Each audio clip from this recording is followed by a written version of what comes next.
नमस्कार, मी ऋषी देसाई. महाफास्ट न्यूज 100 मध्ये आपलं स्वागत. पाहूयात बातम्या फास्ट.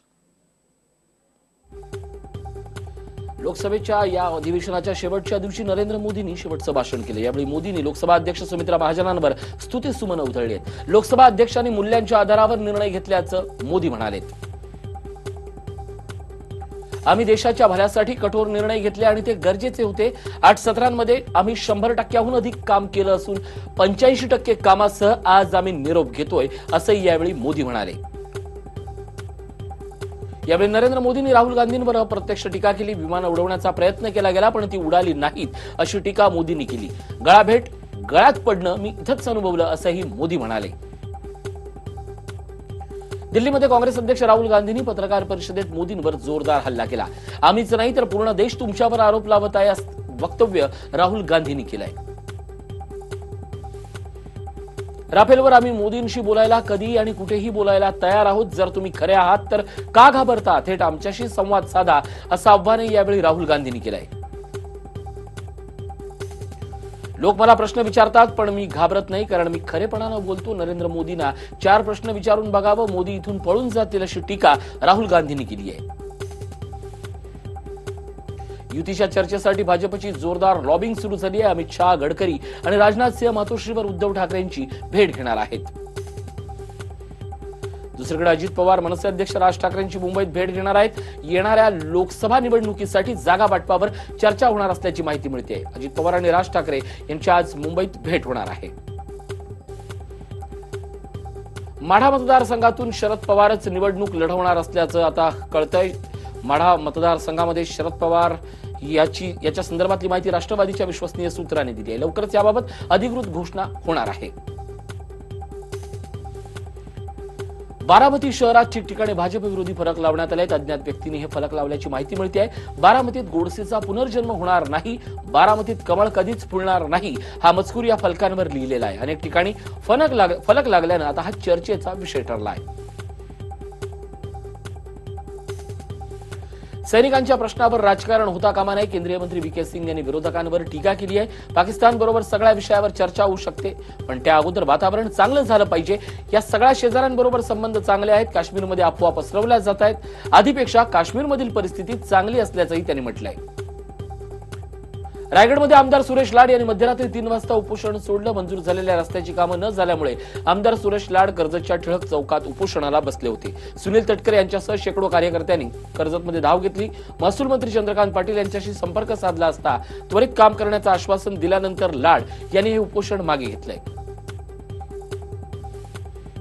राष्ट्रवादी काँग्रेसने जिल्हाधिकारी कार्यालयावर मोर्चाचं आयोजन केलं होतं. लाल महालापासून जिल्हाधिकारी कार्यालयावर हा मोर्चा धडकला. पंतप्रधान नरेंद्र मोदी आणि राज्य सरकारच्या विरोधात हा मोर्चा काढण्यात आला होता. मोर्चावेळी कार्यकर्त्यांनी नोटाबंदी, बेरोजगारी आणि 15 लाखाच्या घोषणांचे फलक दाखवत निषेध केला. यावेळी मोर्चातील गाजराची हातगाडी सर्वांचं लक्ष वेधून घेत होती. यावेळी कार्यकर्त्यांनी नरेंद्र मोदी यांच्या धोरणावरही सडकून टीका केली. विविध मागण्यांसाठी मानोरा तालुक्यातील शेतकऱ्यांनी रास्ता रोको आंदोलन सुरू केलं. यावेळी शेतकऱ्यांनी शासनाविरोधात प्रचंड प्रमाणात घोषणा केली, निषेधही केला.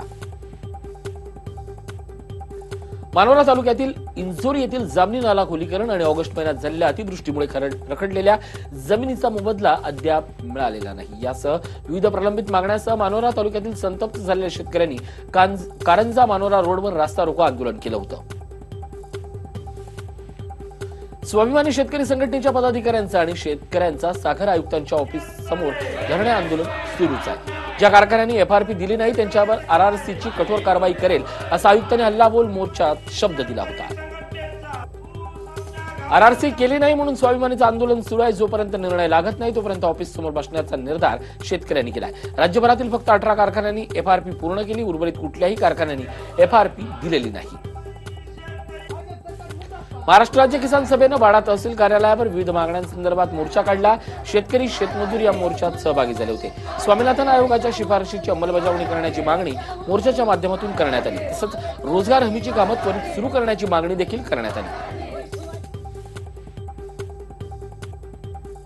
कोल्हापुरात अंगणवाडी सेविकांनी पुन्हा रास्ता रोको केला. विविध मागण्यांसाठी आंदोलन करणाऱ्या अंगणवाडी सेविकांना पोलिसांनी ताब्यात घेतलंय. सरकारने आश्वासनं दिलीत मात्र ती पूर्ण केली नाहीत, त्यामुळे संतप्त अंगणवाडी सेविकांनी हे आंदोलन केलं. या आंदोलनात 300 अंगणवाडी सेविकांना पोलिसांनी ताब्यात घेतलंय. यावेळी सुमारे अर्धा तास रास्ता रोको केल्यानं वाहतूक विस्कळीत झाली होती. शहरात सीसीटीव्हीच्या माध्यमातून वाहन चालकांवर दंडात्मक कारवाई येत्या 2 दिवसात सुरू करण्यात येते आहे. वाहन चालकांनी त्वरित दंड न भरल्यास संबंधित वाहनावर दंड बाकी असल्याचा बोजा दाखवण्यात येणार आहे. तर 3 वेळा दंडात्मक कारवाई झाल्यास संबंधित चालकाचं लायसन्स निलंबित किंवा रद्द होणार आहे, अशी माहिती शहर वाहतूक शाखेचे पोलीस निरीक्षक अरुण पवार यांनी दिली आहे. शहरात वाहतूक शाखेनं नवीन वाहतूक आराखड्याची अंमलबजावणी सुरू केली असून विविध ठिकाणी 150 साईन बोर्ड बसवण्यात आले. झेब्रा क्रॉसिंगचे पट्टे प्रत्येक सिग्नल जवळ उभारण्यात आले. नव्यानं 3 सिग्नल बसवण्याची प्रक्रिया अंतिम टप्प्यात असून 2018 मध्ये 11,09,079 इतक्या केसेस करून 28,13,900 रुपये इतका दंड वसूल करण्यात आला. इचलकरंजीतील कागवाडे मळा परिसरातील अतिक्रमण हटवण्याच्या कारणावरून वादाचा प्रसंग घडल्यानं काही काळ तणाव निर्माण झाला होता. अतिक्रमण निर्मूलन पथकाचं वाहन अडवून वाहतूक ठप्प झाली होती. नागरिकांच्या तक्रारीनंतर ही कारवाई करण्यात आली आहे. पानपट्टी जप्त करण्याची कारवाई सुरू केल्यानंतर त्याला विरोध करण्यात आला. कोणतीही पूर्वसूचना न दिल्यानं ही मोहीम राबवत असल्याचा आरोप करत अतिक्रमण निर्मूलन पथकाचं वाहन अडवण्यात आलं. यावेळी जवळच असणाऱ्या गटावरील 10 फुटाचं अतिक्रमित बांधकाम काढल्याशिवाय गाडी न सोडण्याची भूमिका घेतल्यानं काही काळ तणाव होता. अखेरीस काढलेले खोके परत दिल्यानंतर वादावर पडदा पडला. नंदुरबारमध्ये सरकारी अधिकाऱ्यांचा अनागोदी कारभार समोर आलाय. कोणती नोटीस किंवा भूसंपादन न करता सातपुड्यातील दुर्गम भागात शेतकऱ्यांच्या शेतातून रस्ता तयार करण्यात येतोय.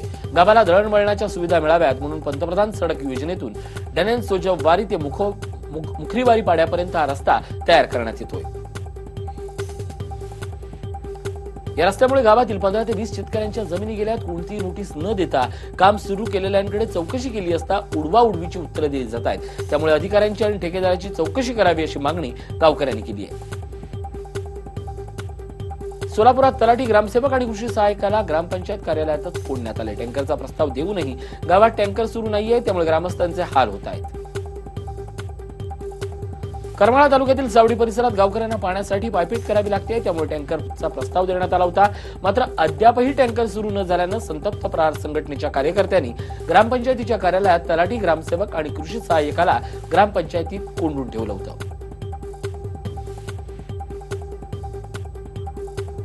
येरवडा जेलमध्ये 1 तारखेपासून कैदी उपोषण करतायत. खोट्या गुन्ह्यात अटक केली असल्याचा आरोप कैदी करतायत. खोटे गुन्हे दाखल करून मोक्का अंतर्गत कारवाई केली असल्याचा आरोपी शुक्रराज घाडगे आणि श्यामराव तेबरे यांनी केला आहे.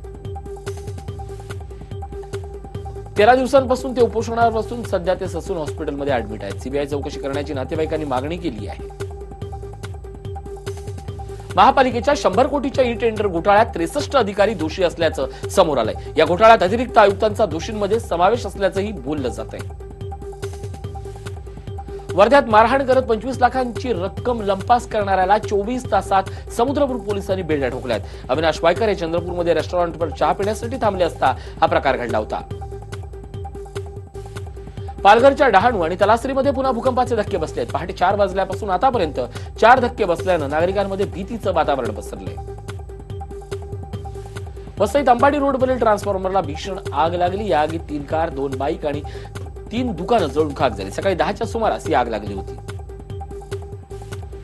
या आगीवर नियंत्रण मिळवण्यात अग्निशमन दलाला यश आलं. आगीत कोणतीही जीवितहानी झाली नसली तरी नुकसान मात्र खूप झाले. मात्र मुख्य रस्त्यावरच ही आग लागलेली असल्यानं काही काळ वाहतूक कोंडी झाली होती. पैठण तालुक्यातील ढाकेफळ परिसरात अज्ञात व्यक्तीचा मृतदेह आढळलाय. मृतदेहाची ओळख अद्यापही पटलेली नाही. दरम्यान या व्यक्तीचा मृत्यू कसा झाला याचं कारण अद्याप अस्पष्ट आहे. खोपोलीतील पटेल नगरमध्ये लहान मुलीचा मृतदेह आढळल्यानं खळबळ उडाली आहे. मंगळवारपासून बेपत्ता असलेल्या आशा धरमसे हिचा मृतदेह पहाटे सापडलाय. या मुलीच्या मृतदेहाचे 2 तुकडे आढळल्यानं परिसरात भीतीचं वातावरण पसरलंय. प्रकरणाचा तपास पोलीस करत आहेत.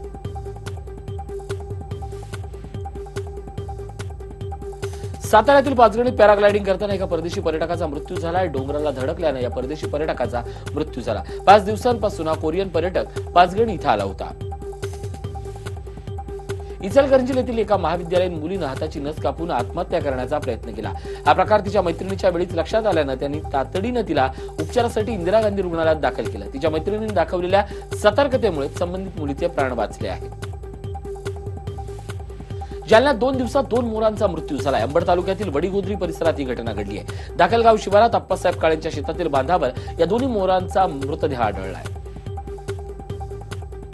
दोन्ही मोरांचा एकाच प्रकारे संशयास्पद मृत्यू झाल्यानं परिसरात खळबळ उडाली आहे. दोन्ही मोर विषबाधेने की अन्य कारणानं मृत्यू झाला याचा तपास वन विभागाकडून करण्यात येतोय. परतवाडा अमरावती मार्गावरील मेघनाथपूर फाट्याजवळ कारच्या अपघातात दोन रोहींचा मृत्यू झालाय. तर वीज वितरणच्या एका वरिष्ठ अधिकाऱ्यांसह 4 कर्मचारी थोडक्यात बचावलेत.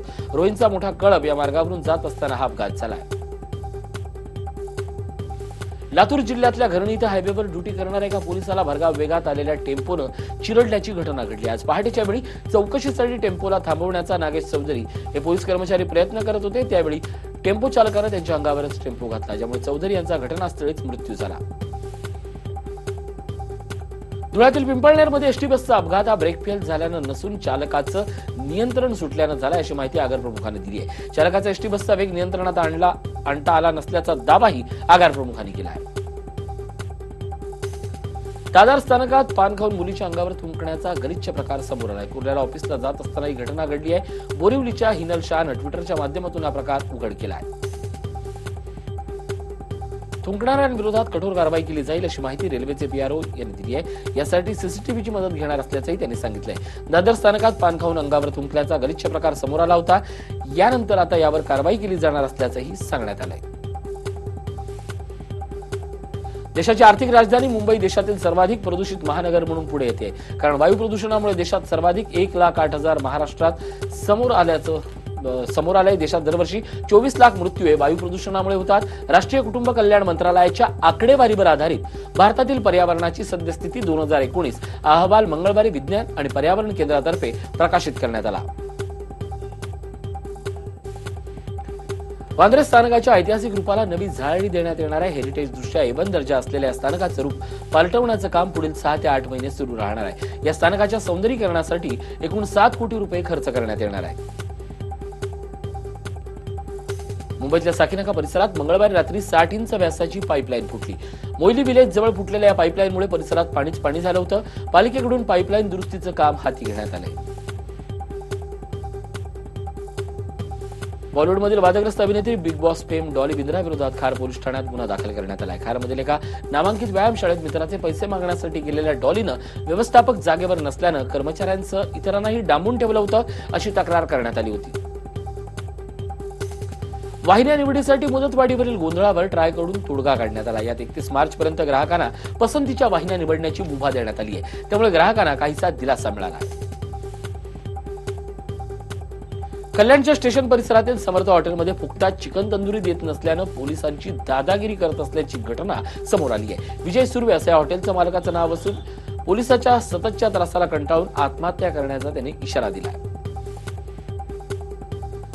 रात्री 1:30 वाजेपर्यंत हॉटेल चालू ठेवण्यास परवानगी असतानाही हा पोलीस रात्री 12 वाजता येऊन हॉटेल जबरदस्तीनं बंद करायला लावतो आणि आपल्या मुलाला मारहाण करतो, असा आरोप हॉटेल मालकांनी केला. या पोलिसांच्या दादागिरीची सर्व घटना सीसीटीव्हीत कैद झाली आहे. मात्र हे सर्व आरोप पोलिसांनी विविध कारणं देत नाकारले आहेत.